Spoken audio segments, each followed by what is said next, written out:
You're not mean. You're finally protecting you. If that line hits a nerve, it's because you've probably been trained to confuse self-protection with selfishness. And when an empath finally stops overgiving, people don't always call it growth, they call it cold. In the next minute, you see why empaths end up with few or no friends, even when they're loyal and kind.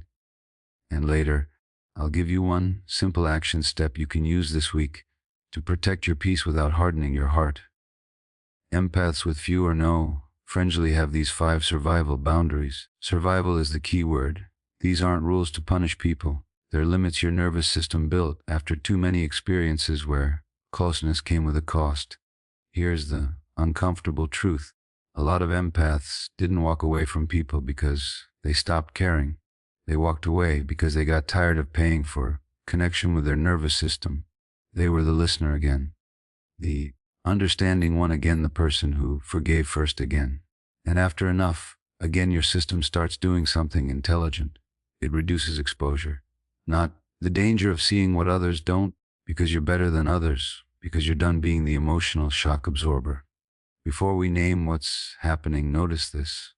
Being nice and being safe are not the same thing. Many empaths were rewarded for being nice and punished for being honest. So later in life, your body learns to choose safety, even if your mind still calls it mean. First, you stop giving long explanations to people who are committed to misunderstanding you. The unprotected empath tries to be perfect with the words. You clarify, you soften, you add context. You try to sound kind enough that nobody can accuse you. But some people don't want clarity, they want leverage. So your limit becomes simple. One clear sentence, then stop. If someone cares, they ask and listen. If someone wants control, they argue and twist. And here's a sign you'll recognize. You leave the conversation feeling like you just defended your right to exist. That's not communication. That's negotiation with someone who benefits from your self-doubt. Second, you stop why empathy becomes a survival strategy, being available by default. Many empaths learn that being good means being reachable. Respond fast, show up, fix it, be there. But availability can quietly become entitlement. People start treating your attention like it's owed. They message when they're anxious. They call when they're lonely. They unload when they're overwhelmed.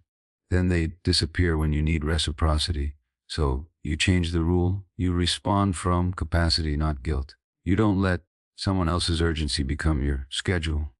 And this is where your older audience will feel it in their bones. At a certain point in life, you don't have time to spend your evenings recovering from conversations that never fed you. Third, you stop bonding through crisis. Many empaths learn closeness through intensity. If someone needed you, you felt valuable. If someone was falling apart, you had a role. If someone was dramatic, the connection felt deep. But intensity is not intimacy. A lot of deep relationships are actually 2 dysregulated nervous systems clinging together. One person collapses, the other rescues. One person escalates, the other stabilizes.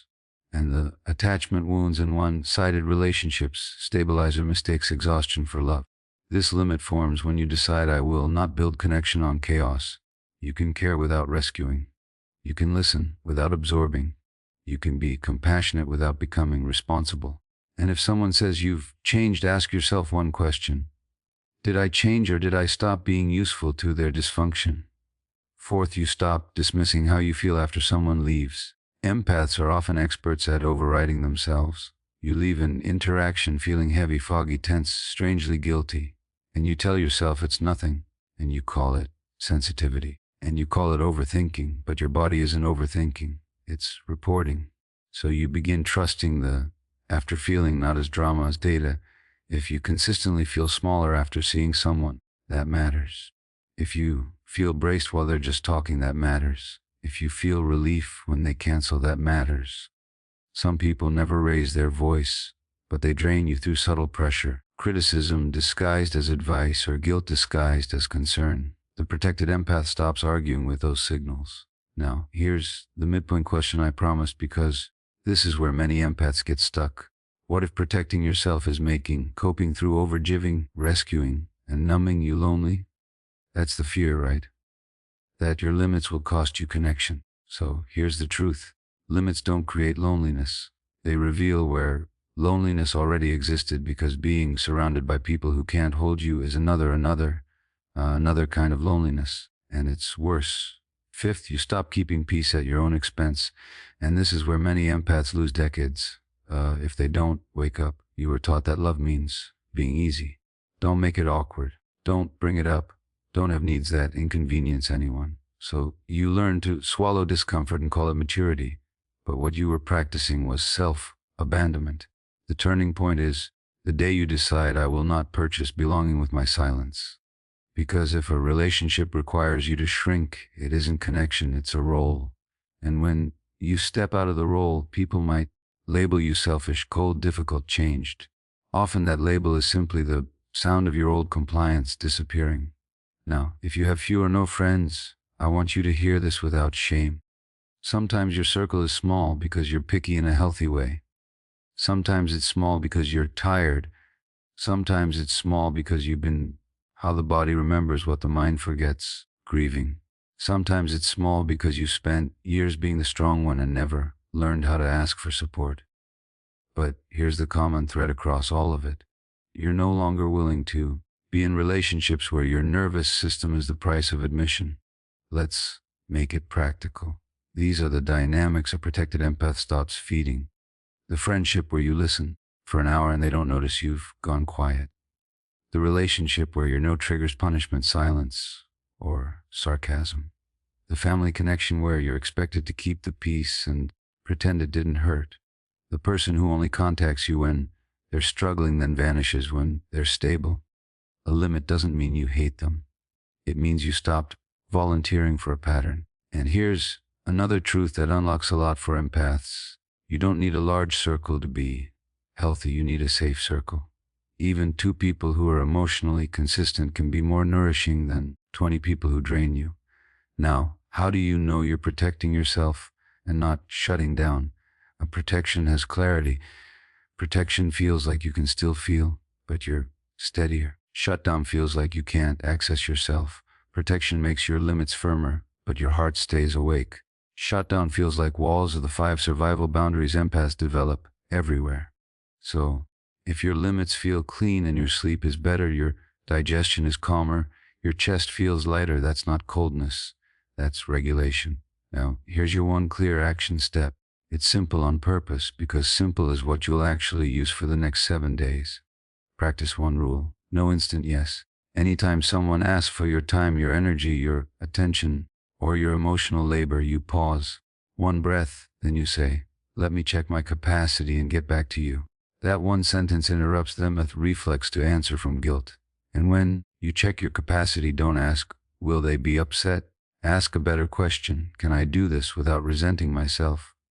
If the answer is no, you don't write an essay. You don't defend your boundary. You say, I can't today. Or if you want it softer and still firm, I'm not available for that. Then you stop.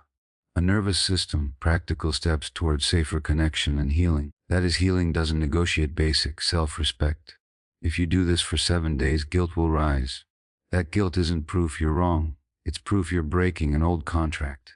And you'll see something else too. Healthy people adjust. Unhealthy people pressure. Either way, you get clarity. Now let's land this message in a way you'll remember when the guilt shows up. These 5 survival boundaries don't make you mean, they make you honest. You stop over-explaining to people who don't listen. You stop being reachable on demand. You stop mistaking crisis for closeness. You start trusting what your body reports after contact. You stop keeping peace by betraying yourself. Yes, your circle may get smaller, but it also gets safer, quieter, cleaner, because the healed version of you doesn't need a crowd. It needs integrity. It needs relationships where your nervous system can exhale. So if your life looks more solitary right now, don't rush to shame. A small circle can be a sign of wisdom. Fast recap. Empaths with few or no friends often have survival boundaries, not a bad attitude. Your action step is no instant yes. Pause, check capacity. Respond without guilt. And if this described your life, watch the next one on why empath loners stop trusting people.